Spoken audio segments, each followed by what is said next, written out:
Hello, everyone, and welcome to another special interview uh, segment of the Film Blerds.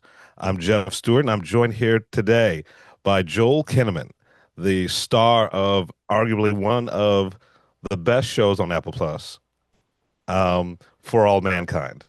Joel, thank you for joining us today. Thanks for having me. No, I agree with you. I think it is. Um, yeah, I've been expelling the virtues of this show since it began because I'm a big space nerd, Hmm. right? And so right now, I feel like I'm literally talking to a historical figure, right? Because I feel like I've spent the last 50 years with what's your rank now? I mean, uh, Admiral. like Admiral Yeah. Ed Baldwin. Uh, Yeah. so we're so we're going to the fifth season, and already it's starting off interestingly. They might as well have just called this, For All Mankind, colon, a murder on Mars, Yeah. right? So, what were some of the challenges or things you were looking forward to going into this fifth season? Well, starting out, even when they pitched the whole sort of 5 season arc in our first meeting in like back in 2018.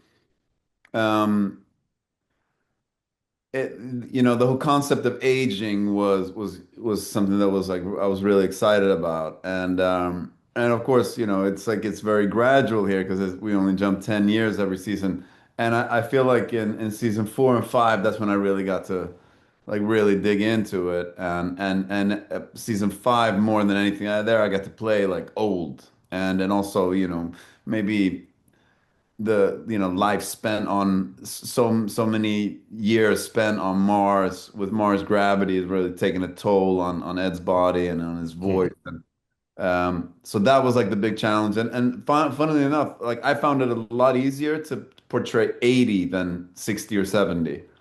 Um, because it's just like a bigger shift, an overall shift, and it was a little tricky to figure out like how to play 60 and 70 because it's just the differences are so much more subtle, and some people, aging doesn't really show up for them in their bodies even when they're 70, or they like at least they look and move better and more smoothly than some other guys in their 40s.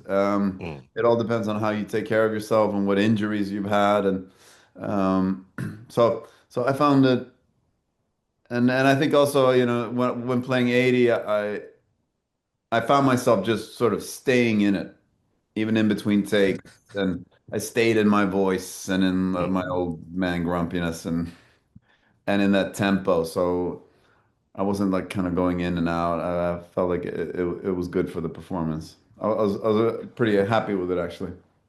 Yeah, I mean it shows. I don't feel like I'm watching a young actor play an 80-year-old. I feel like I'm watching an 80-year-old, right? Thank A you. That's yeah, exactly what I yeah. want. So, you talked earlier about, they pitched the 5 season arc and everything like that. How did they approach you, right? Like, how did they and what was the thing that hooked you? It was like, yes, I want to invest X amount of years into this project. Yeah. I mean, when they came to me, it was, the big thing was then, so Apple is going to start a streaming thing, because we were Mm, the first show, together with a couple others. We were, in the first batch, the first 4 shows that Apple made.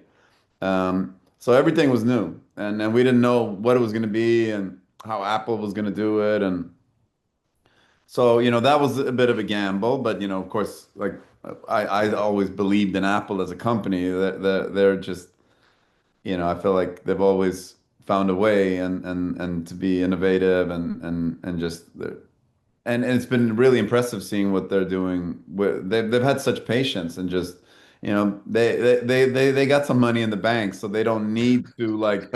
I always thought that they were gonna buy a studio. I thought that they were gonna buy Sony or one of these other to get like a bigger library to put on their site, but they ended up not doing that and just like slowly building And now I feel like now Apple is one of the great places to go for a new show. It's like it's really getting up there with their library is still smaller, but their quality is really good. And that's kind of what I tell people, because it, For All Mankind is the only reason I started watching Apple TV, right? Yeah, And then banger banger after banger, right? Like it feels like old school HBO. It's like just not TV, it's HBO. It feels like it's not just TV, it's yeah, Apple TV. yeah, yeah. Uh, so, my time is short here. Is there anything you want to leave the audience with, before we go talking about this show? Because I heard you just got renewed for a sixth season. Yeah. Yeah. Well, the thing is like what. So I love this show. I love this show in a way that I can't think of any other project that I've been a part of. It's like it's just really like dear to me in a different way. And when I was saying goodbye to this character, I was a wreck. I was so emotional. I was crying my ass out during the whole last week, and I was like saying goodbye to the crew. I was like crying my ass off, and doing the death scene. I was like just crying throughout the whole day. I was t a total mess. And and since I was only in the first three episodes, I made it clear like I don't want screeners. I don't want to see anything in advance, and I don't want any scripts sent to me of what's happening in future episodes because I just want to watch this as a fan now. So because I genuinely love this show, so I can't wait to just continue for the first time like watch the show as a fan where I don't know what's gonna happen and I get to just enjoy it. Well, thank you for your service, Admiral Ed Baldwin. Uh, Thanks for watching, man. Joel Kinnaman, thank you very much, man. I'm a big fan of all your work Oh, thank across all the mediums, and this was an absolute pleasure. All right, you enjoy the rest of your day. Um, you. yeah, thank you. You too. Take care, man. This light, this Oh, like this old thing right here. yes, I this whole thing. Yeah, I mean, it goes with the space theme, and because Love it. I'm such a boring person, I like to keep it interesting for the people who are talking to me. Yeah, All right, yeah, so I'm gonna do my little spiel, introduction, and we'll get into it. Okay. I'm good. All right. Hello, and welcome to another special interview episode of the Film Blerds. I'm Jeff Stewart, and I'm honored to be to, to be graced with the presence of Ruby Cruz, one of the stars of season 5 of For All Mankind. Ruby, you play Lily Dale on the series, and what can you tell me about the character? Hmm. Lilydale, um, daughter of Miles Dale, who you know and love of from season 4. Um, she is, part of the first generation of people to grow up on Mars and to be raised on another planet. And she's fearless, she's passionate, she has a big heart, she really cares about people. And we kind of find her in her discovery of um, that of her voice, that she has a voice in fighting for what she believes in. Yeah. All right. So, the interesting thing about For All Mankind is, we jump ahead 10 years every season, Mhm. correct? So, in essence, I've spent 50 years. I've got 50 years of history with this Yes. show. Yes. Um, and you are literally part of the next generation. Mhm. How was it stepping into that role? Did you watch the previous seasons, or did you want to jump in just like I you want to be new to it, right? You want to have the discovery of someone who is, you know, part of that next generation. Yeah. There, I think you're onto something. There definitely was a part of me that wanted to know what I would know, what Lily would know. So I watched season 4 to prep. Mhm. I wanted to see my parents and discover things about them and learn the lore of them so that I could really, create the child that they would have raised. Mhm. What kind of daughter would Miles have raised? What parts of him would she admire and what parts of him would she reject and like get very frustrated by and really want nothing to do with? So there was that's kind of what I did. And then I went back and I watched and loved the show. But I would just for filming was Mhm. in season 4 to inform me. Yeah. So, what were you? So you receive the scripts, Mhm. right? Like you're locked into the show. You're prepping. What were Mhm. some of the things that you could tell us about without spoiling that Mhm. you were excited about? Hmm. Um, so scripts kind of came in as we were filming. So I really only had the first two, I think, before during prep. And I really was excited to explore my relationship with my father and kind of that dynamic. And then also my relationship with Alex, having a partner in crime sort of during, growing up somewhere so isolated and so far away from the rest of humanity. Having someone to share that with is really cool and yeah, developing that friendship. Is important. Okay. Um, Once again, I'm trying to avoid spoilers for stuff. Um, do you have a favorite scene that you've shot? Um, I didn't know that I was going to be dancing. Okay. So that, I mean, came with its whole slew of emotions. And I was excited. I'm now excited for people to see it. It's lived many lives. I was shocked. After shock comes fear. After fear comes letting go of ego, and then comes enjoyment. And I think it ended up being a really, really fun thing to shoot. All right. Well, I appreciate it. Thank you for your time. I know you have to go. You're a very, very busy woman, but just want to say, For All Mankind is actually one of my favorite shows, and I'm glad you're part of it. I'm glad you spent some time with us. For everyone listening, For All Mankind on Apple TV, because I always mess this up. I want to call it Apple Plus. I Right? know. Yeah, Change has yeah. happened. Change is hard. Change it. So yeah, Ruby, thank you for joining us for All Mankind. Fridays on Apple TV or whenever you want to watch it because streaming, right? Uh, Thank you, and I can't wait for everyone to see your work. Thank you so much, Jeff. Thanks Yeah. for Hi, and welcome to yet another special interview episode of the Film Blerds. This is Jeff Stewart, aka Uncle Jeffrey. And I'm joined here with Marae Enos, who plays Celia Boyd on this season of All Mankind. Thank you for joining us. It's so my pleasure. All right. Nice to. So this whole entire season started off like a noir film, right? Mhm. You've got a murder on Mars, Yes. and you are essentially playing the last honest cop in the universe. Yes, that's R- right. What a heavy mantle she carries. Right?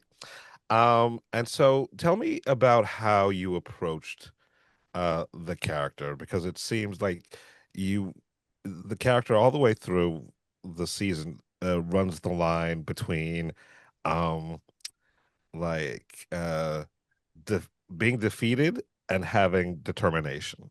Yeah, I think Celia has known a lot of defeat in her life.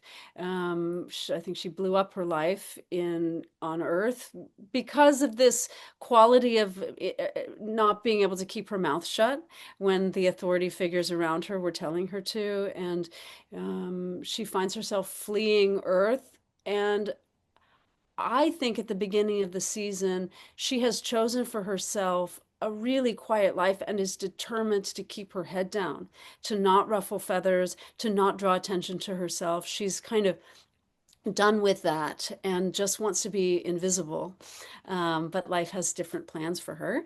And then presented with this first murder on Mars, in that first medical room, surrounded by authority figures who are just willing to take the shortcut answers, she once again can't keep her mouth shut.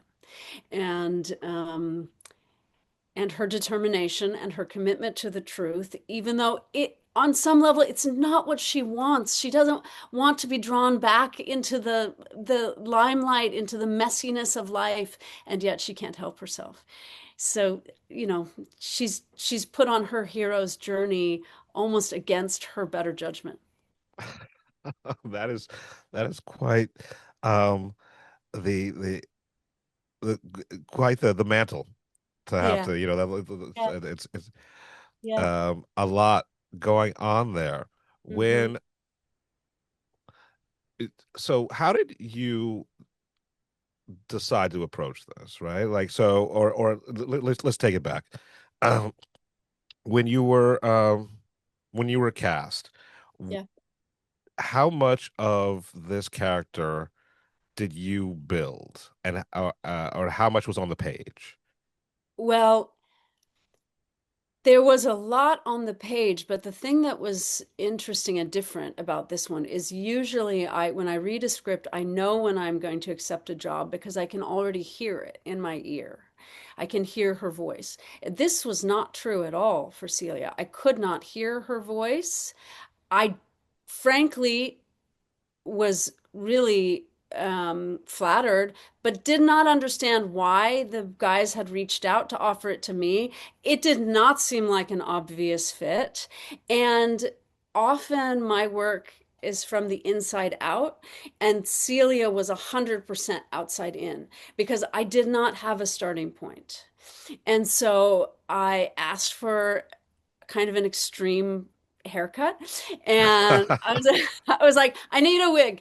It has to be very short and blonde. And then I asked where she was from. She's from Detroit. And so I started, working with that sound and that energy, that kind of urban energy. And the wardrobe fittings were very informative. I kept asking for her to be more masculine, more draped, more, and that's where I started. I was like, she wants to keep her head down, and she's got a scrappy sound, and she's got a funky haircut. And then from there, she started to evolve. I was also given an incredible scene partner in Tyler Labine. He comes from comedy. He's an improv guy. That's not my training or impulse, but I just like leaned in and followed his rhythms as well. And she started to emerge. Um, That's amazing. The fact that you created the physical embodiment, like you designed it. Uh yeah. yeah. All right. Those were some bold choices. Thanks. Thanks. I know. And there were definitely times where I'm like, I've created a very strange creature. I'm not sure this is going to be successful. But I was in, and so I stuck with it, and watching the season, I was like, I like her actually. I think she's a neat person, and she has a Yeah, big heart. I honestly, she has become one of my hero. Like her Oh, story is the one I'm most invested in that's very because nice. she's dealing with a lot, Yeah. on this space station. Uh, Thank you so much for your time. All It's my right. pleasure being here. I'm thorough. Like I keep telling people, this show is one of the best shows on Apple TV and one of the best shows about space exploration Mhm. there ever has been. So thank you for being Thank a you. part of that. Thank you for your time. Thank you All so right. much. Lovely to meet you. It's so good to meet you. Hi, everybody. This is Jeff Stewart, aka Uncle Jeffrey, and I am joined here by Coral Pena, who plays Alita Rosales on the excellent Apple television show For All Mankind. Um, Coral, I'm going to get real weird for a Okay. second. I'm Uh, excited. it, yeah. So I've been watching the show since season one, right? Mm, And I've literally watched your character grow up mm. from like 10 years old to now, like, 50 years later. And I feel like I know you, right? And it's real creepy because like I don't know you, I don't know this character, but I feel like I've lived with this character for all of her life, which Hmm. is a testament to like your performance, but also like the writing on the show. Um, so tell me about your character in general. Since we have some extra time, I want you to expel the virtues of who is arguably the smartest person in every room she enters. I think, there's balance in life for a reason. And I think for how smart she is, the amount of time she spent towards this thing that she loves, which is space. The other part of her, which is her ability to be a part of a team and sort of her uh, how to be at ease with herself, that needed work. And so, what's really beautiful about the progression of Aleda is seeing this woman, decade after decade, become more and more confident in herself, uh, become more of a team player, and become less ashamed of all the baggage that she's carrying and all the trauma that she's been through. She feels more and more um, like she does love who she is, even if she started at a point where she had a lot of self-doubt. Well, that's awesome. That's a beautiful statement on the character. So season five finds us fully sort of ingrained on Mars. All right. Mm. Um, and it went from, in the first episode to sort of like this noir murder mystery to like as we are progressing through this entire season. I won't want to spoil anything for anybody, but it spirals and goes off the rail in the most natural way, right? Like this was Mm. bound to happen. What was it Mm. about uh, when you talked to the creators, when you started seeing the scripts? What got you excited uh, for this season? I think I had always known that Aleda was going to get here. She was always going to be, I was saying, I described her as like, in high school, how there was a teacher in your freshman year. That teacher was the scariest person ever. But by your senior year, that was your favorite teacher. That to me is Aleda, where it's like once you start to understand where her sort of tough exterior comes from, which is this deep, deep care for her people, for the responsibilities that she's been given, for space, for exploration. That's the person you want on your team. And so seeing the ways that played out, whether that's her calling someone a fucking idiot, or whether that's, or, or whether that's really fighting for her workers and being like, get them off the floor. These are good people. I love that version of Aleda, and I always knew it was coming. And I just, it feels good to play like sort of like a mama bear who's like, I'm gonna take care of my cubs. Okay, very, very, very, uh, very cool. So, and you described it before, right? Like it's the progression of the character, like her Mm, growth. How do you think you've grown as a actor in mm. this role, right? So much, so much. I I my mm, I feel like I've matured a lot as an actor as a direct result of part of my research into Aleda getting older was having conversations with women older than me, whether it was my teachers or my mom or my grandmother or my friends' mothers. And those conversations were really illuminating. Um, I think there's so much self-doubt when you're in your 20s, especially as a woman. There's so much uh you feel stuck and you feel like you don't know who you are. And I remember having a conversation with a teacher who said, for men, coming of age is like late teens, early 20s, but for women, it's your 40s. That was the first time in my life where I said, you know what? I stopped saying sorry as much. I was like, I am good at my job and I am a good mom. And there was less self-doubt. And I heard her say that and I went, well, why can't I just try practicing that now? And it switched everything for me. And especially getting to play that level of confidence in season 4. That was the season where you really see Aleda starting to come into her own in a really strong way. You can't help but absorb that. And yeah, I'm so grateful for that because I wouldn't have conversations with my mom the way that I had if it wasn't for the show. And I encourage everyone to have conversations with your mom like that. You shouldn't have to be on For All Mankind to have those conversations. Oh, well, this is turning into a Mother's Day special. I love that. Um, so I was talking to Joel Mm, about the process with the makeup, right? mm. I mean, yours is not nearly as extreme, but do you find yourself physically embodied? Like I, he said playing 50 was more difficult than playing 80 when it came to the physicality. Did you find it that way as well? Or Yeah, I mean, you've because never, yeah. these changes are subtle.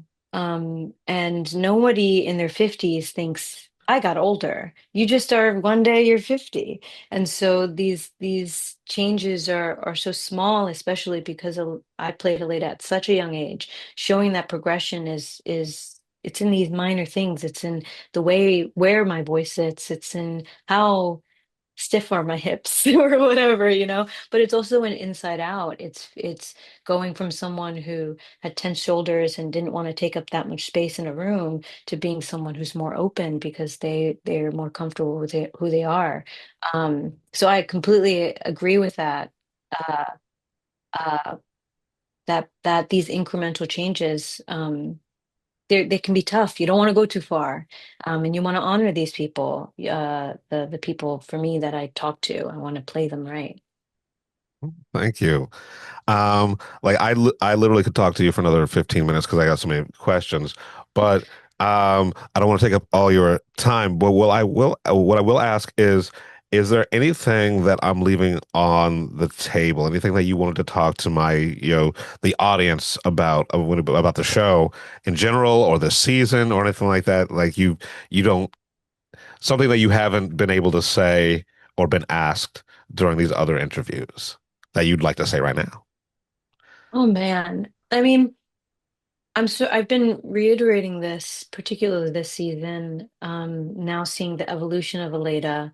And I want to say it again, which was like I felt this great responsibility when I started playing Aleda to properly play someone with that level of trauma and to properly protect whether it was immigrants or whether it was like shy kids of color who don't know how to assimilate and are being misunderstood because of it. I felt this great responsibility to play them earnestly, flaws and all. And I know sometimes those flaws can be tough to see, but I think it's important because rather than playing the perfect immigrant, it's more important to see the imperfect immigrant, especially in the times that we're in right now, to see to see these people inside and out so that next time you pass them on the street you feel like you're a little closer to them. And so I hope that people continue to absorb Aleda with the level of humanity that she deserves because she represents so many people. And I feel really honored that I get to be the person to bring that to people's screens. Well, as a nerd of color, I would like to thank you for being part of that representation, right? Because, we say this on the show all the time. Uh, Black people love nerd shit. We just don't get a chance to, you know, right? Hmm. Right? Like Without being black and brown people, mislabeled or right? Yeah. Black and brown people, we love sci-fi. Like I love this show because it is yeah. the realest depiction on TV of this Mm. like alternative history that I kind of wish we were in that timeline, honestly, you know. But that's another podcast. But Yeah. I would just like to, yeah, so I want to thank you very much for, uh that representation, and also like I said before, you're the smartest person in the room whenever you're on screen, and I appreciate that. Coral, thank Thank you very you. much for your time. Thank Thank you. you for indulging me. And No, I'm so grateful. Thank I you for joining us. hello everybody. This is Jeff Stewart, aka Uncle Jeffrey, once again, with a special interview segment for season 5 of For All Mankind. I am joined here by Ren Schmidt, who plays Margot Madsen on the show. Um, so, Ren, you have been on the show since the beginning, Yeah, right? So, you're a day one homie on this. that's right. Um, um, and a hallmark of the show is tragedy, Yeah. right? But I think of all the characters, you're one of the most tragic and most heroic because you're still alive. You're still alive to tell the tale, but the character's gone through so much over the last 50 years, right? How has it been inhabiting this character with all the ups and downs and heartbreak? I mean, as actors, I feel like a lot of us live for that stuff. So it's been really exciting. But you just actually made me realize something that I hadn't, which was really cool. So I think a lot of times people identify heroicism with being like a very physical thing. Somebody, especially on our show, where it's like an astronaut goes out and saves someone. And I think one of the things that's cool about Margot is she is one of the most heroic characters on the show, but it's not in the way that you would expect it to be. It's not, her flying through space or being, shot into space. It's her literally sacrificing herself for the greater good or for, other people. And I know there's a lot of people out there that have different opinions about Margot, but I always looked at her as someone who is trying to do the right thing, is given to most of the time terrible choices, and it's literally not even which is the lesser evil, but it's just there's no right answer, and I think in the end she ultimately sacrifices herself for the people that she loves and that have more of their life ahead of them. And yeah, I think and it's honestly, I cannot thank the writers enough. I mean, on what other, I think I've been spoiled because on what other show or project will I have the opportunity to play a woman in her 60s in Soviet Russia, speaking Russian? And I mean, it was just a freaking banquet. It was a feast, a scary feast, but a feast. Yeah, Um, I mean the characters lived a life. It's yeah. incredible. Yeah. Um, so what are you know you're uh the events of last season, you're in in jail for this whole entire season. Right. Um I prefer the slammer. She's in the slammer. the slammer, the clink, Yeah. you know, Yeah, can, yes. right, all of the old school terms. Um what have been some of your favorite moments, not just through from this season, but like your history with this character? Gosh. I think man, you might have to cut me off because I'm gonna keep remembering things. I mean, Top two. first things that are just coming to mind. One, I love that Margot in season 5 suddenly has time for things like pop culture. I loved imagining like what is she listening to that she's never heard before? Like what are other inmates like show her or sharing with her that she had no idea? Like, does she gamble now? Like what are these like absurd things that maybe she does that you would have never expected? And then the other moment that I'm like flashing to is being in we shot most of the Soviet Russia stuff in Sofia, Bulgaria, is being in all of that old age makeup, sitting on a bench, and it's the scene where Margot arrives at the newsstand and she buys her newspaper, talks to the newsstand seller, and then she goes and she kind of like has this ritual of I sit on this bench, I lay out my newspapers, I eat my ponchiki, the little donuts. And I just remember thinking like this is so fun to play what it is to be a woman in her 60s who's essentially become invisible to a lot of people. And so she can watch people in a different way. She can, they didn't use this, but I like was like holding the donut and licking all the sugar off before because I just thought like she knows nobody's looking at her. Um, like I loved that. I loved playing, those scenes with Pyotr who plays Sergey. Like I also am like flashing to two scenes in Margot's office. One, the one where he's being sent off to the gulag and she's both like, they're talking to each other and she tells him how angry she is at him, but also how bad she feels for him. And then the scene too where he's being suddenly taken and she's, it's the scene with the pillow, Mm. like, and that was a really hard scene to film, but like those scenes were just extraordinary. And they were extraordinary also because I was like, will these scenes ever be finished? Because in my mind, I could keep doing Doing it, right. because there's so much there. Um, and So, I so remember, I don't but I love how most of the scenes you're talking about are these subtle scenes, right? yeah, Like or between you and like another person or something like that. Um, but I want to take it back to something you said about being invisible, yeah. right? That was an interesting thought to me, and I wanted to bring up how does it do you feel some sort of obligation to sort of for representation uh when it comes to the character, because I mean you are playing a woman who is getting older, Mhm. right, and who's like, but you've also struggled so much and you've accomplished so much. uh did you feel an obligation as a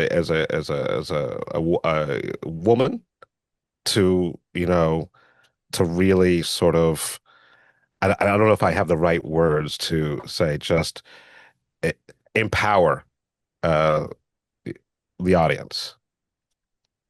I mean, there's like a couple of things that are coming to mind. Um, I think, and I really struggle, to be honest with you, I struggle with this, but I felt an obligation, particularly like in the montage scenes, to be, I remember this especially in the beginning of like season three, was like coming out of COVID. People had gained weight, because food was so fun. It was like the one fun. And I remember thinking like, I don't know, like I really struggle as both like being an actor. There's like, everybody wants to look good and attractive and be attractive, but also I feel like it's more and more rare to see people that look like people. And so I was like, no, zoom in on the way my bra is like cutting into my zoom in on this like role that I have here because I don't know. To my mind, we don't see enough women that do women. And I understand that because also I feel that pressure to look my best or look it's like a really hard conundrum, I think. So I actually was thinking of it more from that perspective of no, I want to look like I don't want to hide this. I don't want to try and mask this. And then I think, I don't know, I don't know if I felt like a pressure to like represent women as a whole. It was just like I just wanna represent or tell this woman's story to the best of my ability. And I think the incredible thing about that is that the writers and then all the people that contribute to Margot as a character, the costume people, the prop people. I mean, I have a love affair with our prop master when it I mean, I'll be like, can you please get me this one thing that looks like this and the toothbrush with the grease pencil on it? Like, I just I think she's just such a phenomenally interesting character, and I think it's so interesting too that like her story is not it's not dependent upon a male storyline. Like I just think Mm. she's interesting all on her own. And maybe that's like the thing that's significant is that there's not as much out there of that as I wish there were.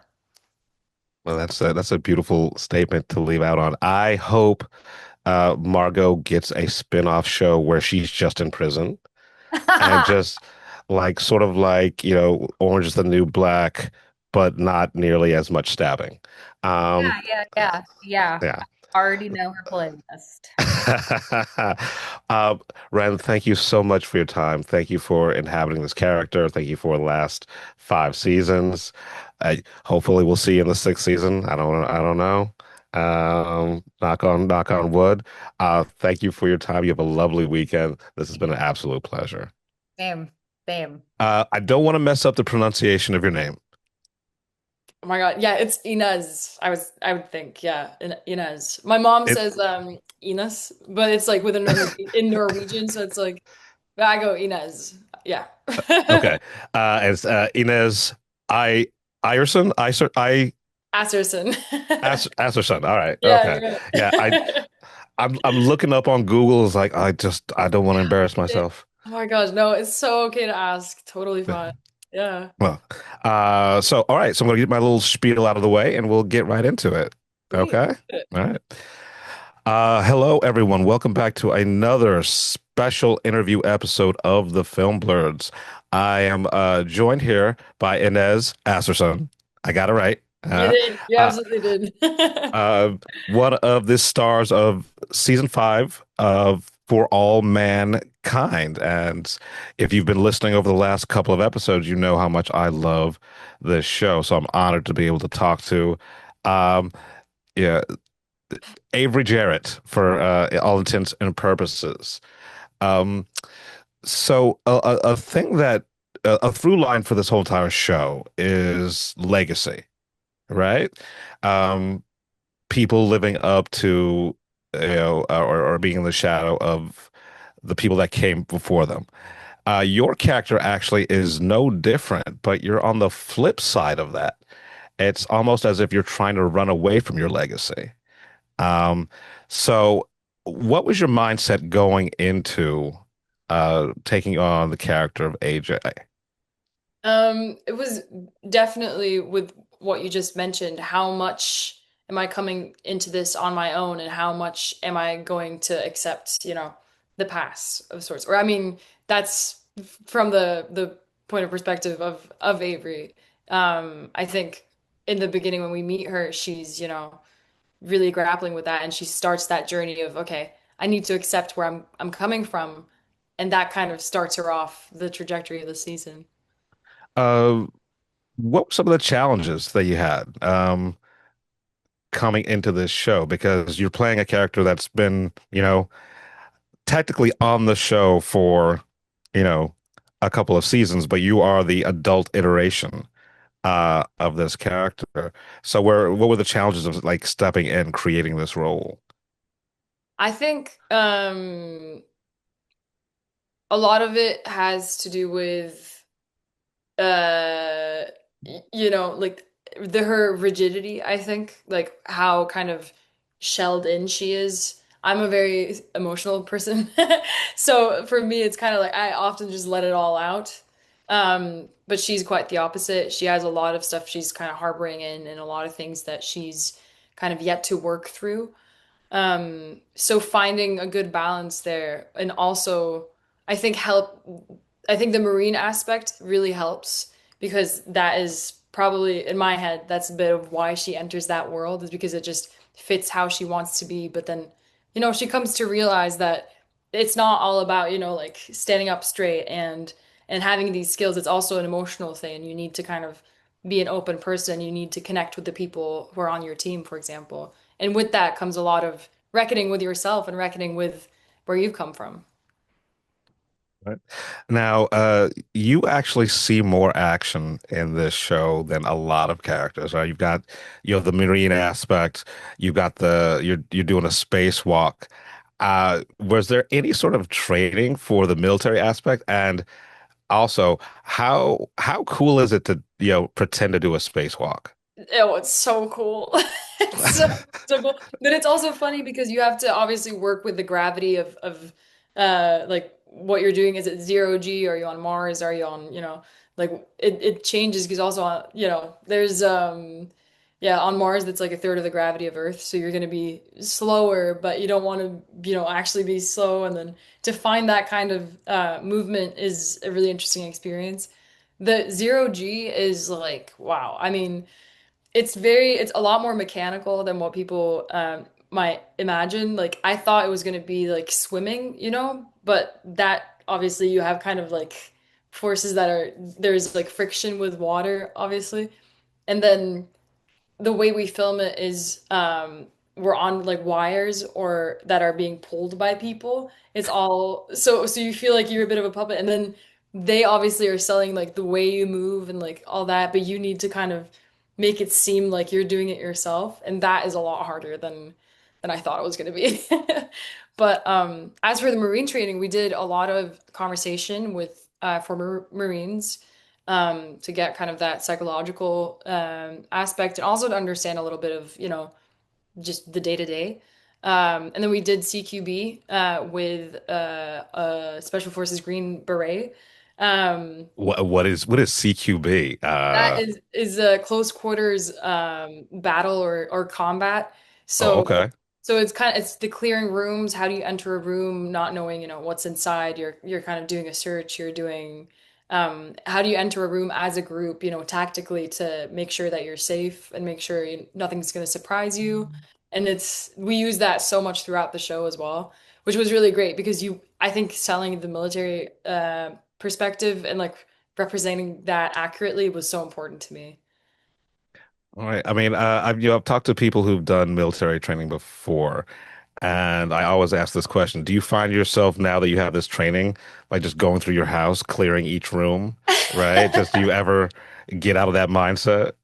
Just trying to, sometimes now that it's a while ago since we shot it, I think about I'm like, this would be really good to retain this information just for some reason. So I find myself honestly a little bit like when I'm at the door, I'm like, well, how would it look if how would it but obviously, I do feel safe in my own home, but yeah. What was one of the most challenging scenes you had this season? And on the flip side of that, what was one of your favorite scenes?